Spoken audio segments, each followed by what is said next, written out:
Oh, hello there. Yes. Well, I spent a lot of yesterday just thinking to myself, no, they wouldn't really, would they? And of course, yes, they have. The newspapers collectively yesterday discussing the murder of Brianna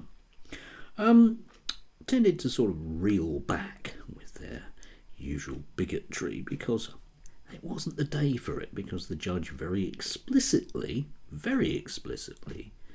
said that she was killed due to transphobia.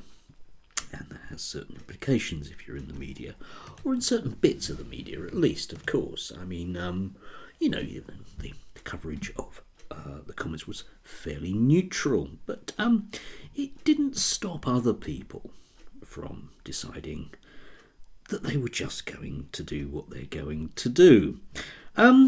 It's astounding that a couple of young people, probably effectively in real terms on the autistic spectrum, which those of us that work with autistic young people are kind of used to, this notion that lots of them really struggle with any form of empathy whatsoever, and that can often lead them to, if nothing else, being referred to the PREVENT programme. You know, they all sit in their bedrooms looking up how to make bombs and things, and it often takes a nasty turn because we don't really live in a country where young people are helped, especially not when they're on the spectrum. It costs too much money, and we'll just live with the fallout. Of course we will. But certain people who under any other circumstances would normally be expected to keep their mouths shut a bit, just didn't. Because, there are interviews to be made and appearances, fees to be gathered and T-shirts to be sold. Bluntly, there are mortgages to be paid, and that's the important thing, isn't it? Because, you don't need empathy for that, do you? Because that's not what the business model is. So yesterday we ended up with a group of people who, I don't know, it's astounding that nobody thought, I wonder what the news cycle is going to be today, because these people don't have to worry about bad press, of course, but turning up to London Bridge to protest a pillar that's got paint on it, and one of them actually dressed as a purple dinosaur. It's not a cult, though. Remember that. It's not a cult, okay? And they were carrying I Love J.K. Rowling badges, banners. Of course they were, and you would have thought that J.K. Rowling yesterday would distance herself from that. But obviously there's no word from J.K. Rowling about this, and there won't be. Why not? They're her friends, and she agrees with them, doesn't she? Otherwise she would definitely distance herself from it. As for the others, well, we had quite a bit from Kelly J. Keane, who was doing her usual thing, talking about paedophiles, because obviously anybody that shows empathy towards young people in the predicament they're in is just a groomer. And yes, we had Maya, good old Miss F, who was boasting to us about she went to a school, and I think it's worthwhile posting up directly one of the things that she put about her school visit. It's not for children to resolve these dilemmas about rules and risks. Indeed, maybe we should let the professionals do that, Maya. Oh no, because they're wrong, aren't they? Yes, they are too young and think in black and white terms of goodies and baddies, in groups and out groups. Who does that remind you of? People with very, very binary views of the world. Hard to say, really, isn't it?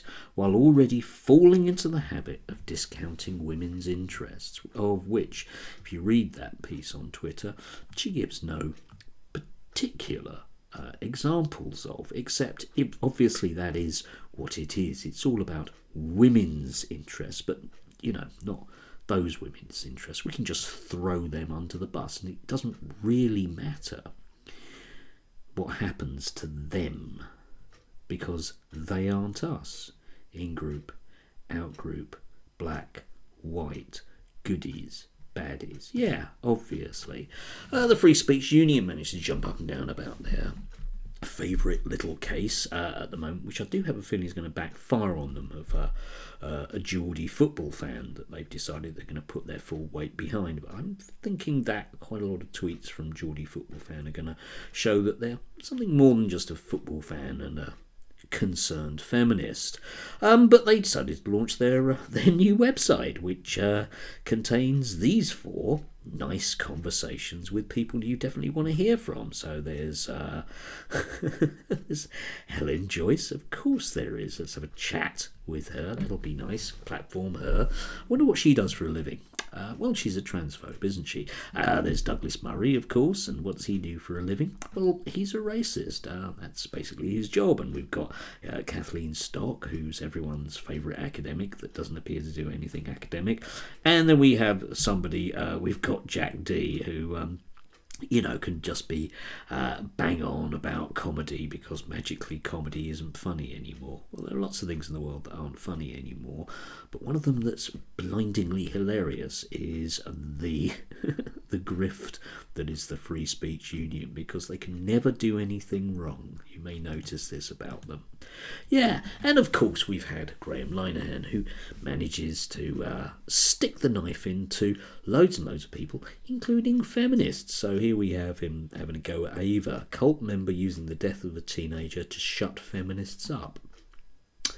You really can't make these things up, because these people don't have any empathy. They aren't any longer reasonable human beings. They've just simply been twisted by their own particular cult. And it's rather sad. It is just rather sad when you meet these people that effectively have just shut themselves off from their own humanity. Lots of kids are born that way, and you have to assist them as best you can. But with other people, with adults, they make that choice very directly in their life. And unfortunately with these people, they make a living from it. And that ultimately is the thing that disgusts me. Anyway, do have a lovely Saturday, if you can. Please do.